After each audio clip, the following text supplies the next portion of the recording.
Hello crafters, it's Andrea from Prairie Sky Paper Crafts here with another project for you today. I'm an independent Stampin' Up! Demonstrator in Manitoba, Canada.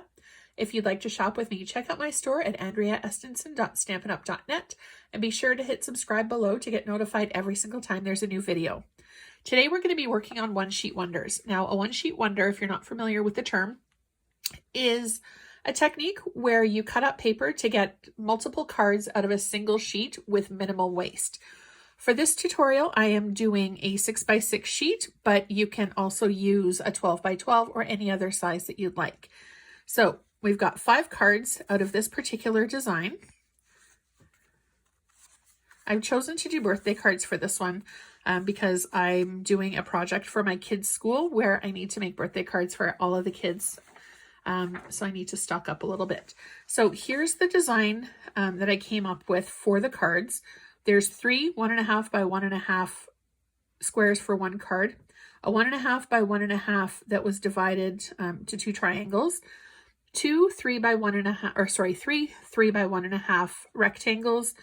One card is going to have the 2 pieces of 4 1/4 by 3/4 of an inch card, and the last one is going to be 4 1/4 by 1.5. Now I've also cut out some mats of coordinating cardstock.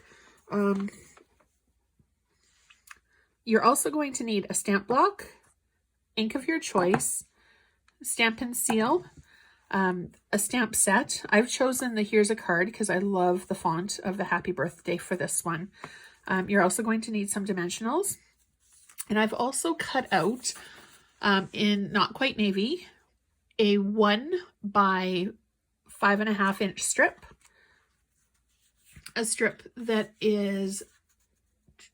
This one is 2 by 4 1/4, and I've also cut a 4.5 or 4 1/4 by 5.5 old olive into 2 pieces, and I've also got a piece of old olive that's at 5 by 4 1/4.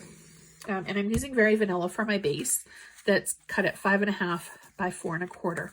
Now for these cards, I've chosen to use the Brightly Gleaming paper that's available currently in the mini catalog for Christmas.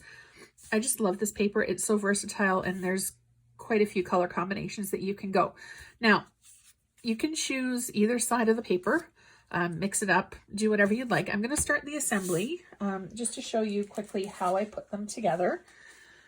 And I am going to follow the same design that I used for the other ones. I'll probably save the stamping until the last though. Okay, so for this one, I used the squares. So I'm just going to take my Not Quite Navy, run a tape line, flip it over, and then line it up. Okay, now for this one, for the sample card here, I chose to round the corner. So I'm going to bring in my trio punch. And this is the side that you want. Now you're going to line it up so that your card goes between these 2 guides here. I'm not sure if you can quite see it, but if it's lined up perfectly, you'll get a perfect stamp or a perfect punch every single time. Now I'm just going to do the 2 sides. Yeah, there's 1 down, 2 to go.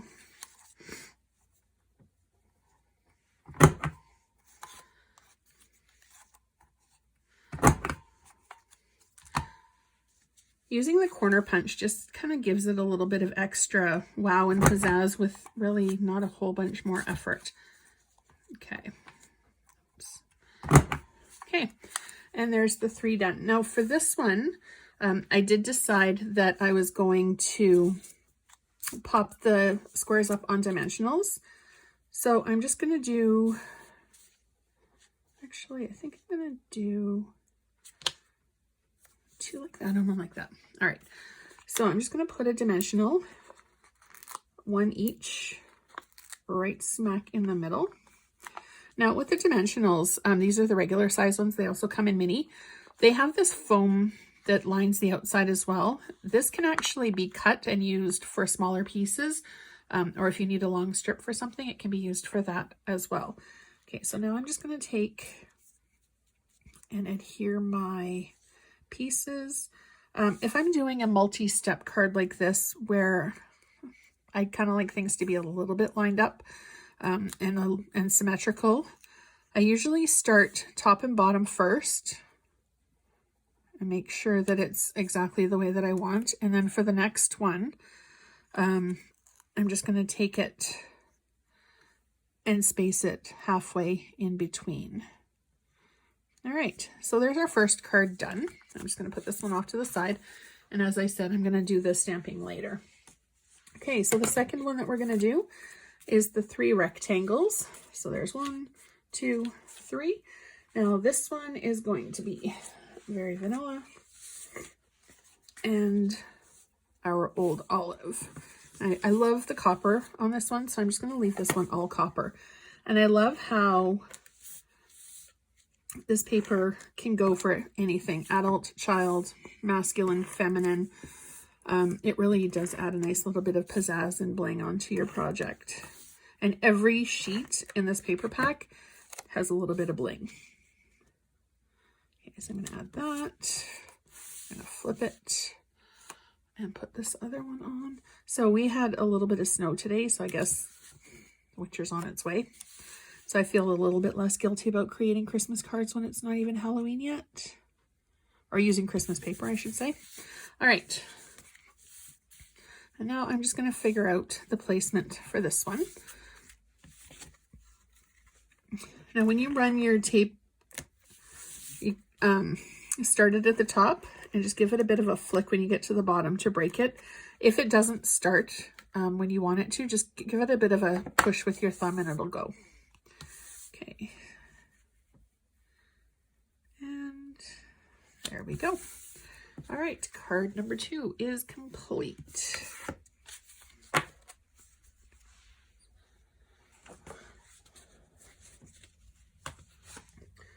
Okay, now for this one, with the 2 triangles, when I cut this square into the 2 triangles, I put it on my Stampin' trimmer, upside down as always. When you open it up, you can see the cutting channel here. So all I did, and I'll use this paper just so you can see it a little bit better, was run it from corner to corner into the channel and then close it and then bring the cutting blade down to slice it into 2. And as long as your corners are in the channel, you'll get a perfect cut every single time. Okay, so for this one, we're going to bring in the old olive. Move that off to the side. Okay, and for the sample card that I did, I actually popped the sentiment layer up on some dimensionals. So I'm going to leave this card unassembled until I stamp it, just because if there's any bit of a rise, the stamp impression might not be perfect. And then you would have wasted your time and energy. And for this one, usually I stamp and then decorate, but because with these ones, I'm wanting to place it within a certain spot within the decoration, that's why I'm choosing to do it this way. So I'm just going to match this one up with its base, put it off to the side.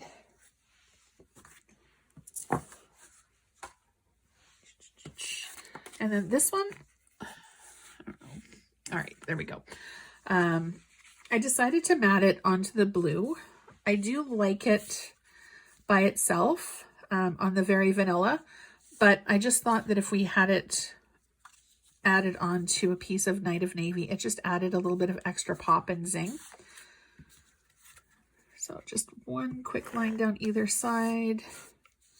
Now, if you have any questions at all, please feel free to drop me a comment, or you can send me a message either through email, which is on my profile, or you can pop over and send me a Facebook message. I am pretty quick usually about returning messages, just because when you guys are crafting, I want to make sure that if you have any questions, they're answered as soon as possible. And if you have any alternative plans, please pop over by my Facebook page and post what you created, because I love sharing in the creativity with you as well. Oh, that's not perfectly straight. Okay, so if you get a piece that's not perfectly straight, all you need to do is put your finger under and very carefully and very slowly pry it up and say, please don't tear every single time, because that's what I do. And then line it up again. All right, much better. All right, and this is our last card. See how quickly and easily these come together? So I'll be using the Old Olive. And now this is slightly larger than I wanted it to be. So what I'm going to do is just bring it down a little bit so that you can see the Old Olive at the top and at the bottom as well. Now, because this is a thinner piece, all you really need to do is one line down and one line down. And then it's just the same when you go to line it up. I like to line up one corner to one side and then just eyeball it before you give it a good press down. Because once you press it down, it's a little bit more challenging to bring it up. Okay, so we're going to go line up edge to edge, make sure it's even, and press down. Okay, and then I'm just going to bring in, excuse me, my very vanilla piece. Now, my daughter was helping me with these yesterday, and she decided that it needed to be offset a little bit. So that's what we did. I love bringing kids into crafting. It shows them just a different medium and a different way to craft, and getting their opinion on it makes them have a little bit more ownership on the project as well. All right, so there is that done. Now I'm going to bring in my stamp set and the happy birthday, which has been getting a lot of use at my house lately. Okay, and I'm just going to adhere it. All you need to do to put it on your stamp block is press it down.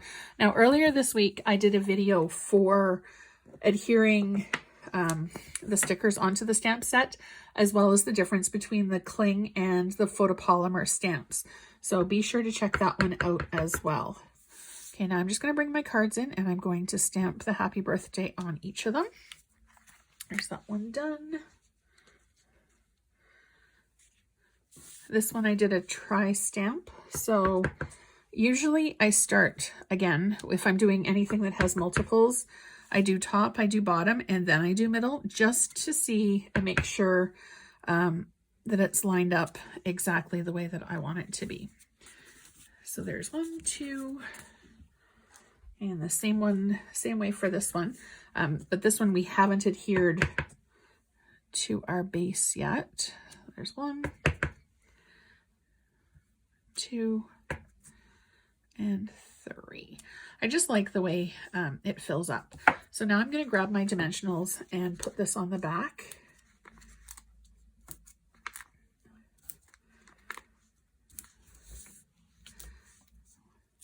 And when you use dimensionals, I don't know if in your house, drop me a comment below and let me know. But I tend to find these everywhere. And there's that one. My cats have actually had them playing around in the kitchen before too. Okay, now this one I'm going to line up the stamp so that it is parallel with each of the shapes that we did. So there's one. Also, when you're stamping, just do a straight down and straight up impression. If you wiggle it, thinking that it's going to give you a better impression, it's actually likely to smear the stamp, which is something that you definitely don't want, because then you're going to have to start all over. That was one of the hardest things for me to learn when I was doing stamping for the first few times, was just the straight down and straight up. Okay, and there you go. So out of half of a sheet of 12 by 12 paper, I have gotten 10 cards. So if you do the cutting for, if you use this pattern on a 12 by 12, you're going to end up with 20 cards out of one sheet of cardstock. So I've got 10 cards. I've filled my November quota for school, I think. So let me know what you think about that. If you'd like more resource sheets with One Sheet Wonder template ideas, let me know. I'll be happy to post more on my blog. I hope to see you next time. Have a great day and happy crafting.